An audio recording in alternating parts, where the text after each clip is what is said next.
So if you're an ABCD, you've never really lived in Pakistan except the 4 weeks you get of holiday where everything is great because you come for either a wedding, you come for a celebration. Sometimes, yes, you come for a sad occasion where you've lost someone in the family.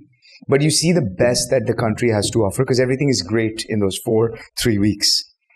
That is not the Pakistan that we live in. So how did you identify with being a Pakistani? So that's the first part of it. Because the second part of it is connected to that. If you felt that you were leading a life of no purpose, makes sense. Yeah. That career has a lot of sacrifices. Why choose this country versus any other country you could have chosen to create value and fulfill purpose? Because I am Pakistani, right? Like I have an affiliation to my country. Like I feel for my country. This is, this is where... But your country is the US. My country is not the US. See, I don't think of myself as American. I mean, I don't know whether this podcast is going to get me into trouble, but, I do have an American passport, but I'm saying I also have a Pakistani one. I'm Pakistani. My parents brought me up as Pakistani. We're speaking Urdu in the house. My mother's talking about the Pakistani news back home. So I feel a special affiliation to my country. And also the other thing is I think you have to realize how us Pakistanis are viewed outside. And that infuriates me. आपको पता है ना कि अगर हम table पर बैठे हुए हैं, right?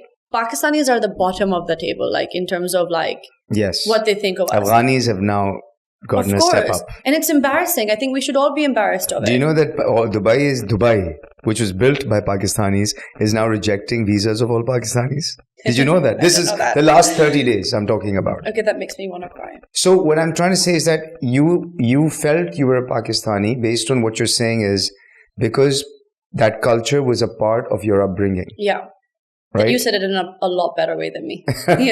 Better English. And so because that culture was a part of your upbringing, and I'm assuming you came here for holidays. Yeah. Every summer we would be here, like any ABC. How long would you spend here? Long period, at least 2-3 months. 2-3 months, all the summer holidays we would be here. So you would get a flavor. Yeah. And my parents purposefully did that, spend time. They even tried to get me into schools here, and I kind of was like, no.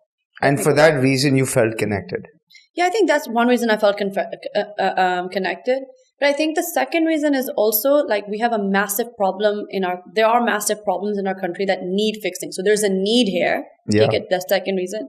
And the third reason I would also say is that there's a massive infuriation at how we as Pakistanis are viewed, right? On the international landscape, which is where I grew up. I think that's one thing that, people, I think local Pakistanis don't realize, the ones who've been brought up here, is that stealing from our country and just moving stuff abroad is great for your pockets, but it just is making the country poorer, and it makes us how when people come to visit. I just got married a year ago, and I brought all my international friends here. And I showed them the best of the best. I think I tried my best to, and I hope that they had a good time. But our country is so poor, and if you compare their experiences, or if they went to India, they're like, oh, we didn't realize that, Pakistan and India are so different. India has malls, India's roads are clean, India is this, India is that. And I'm thinking in my mind, in the last decade, India and Pakistan have just gone like this in terms of development, ecosystem, infrastructure, everything. I mean, we can't even compare ourselves to India anymore. When people are comparing, oh, India does this. And I was like, dude, we don't even compare Pakistan to India anymore. Afghanistan is a better, comparison set. Yeah.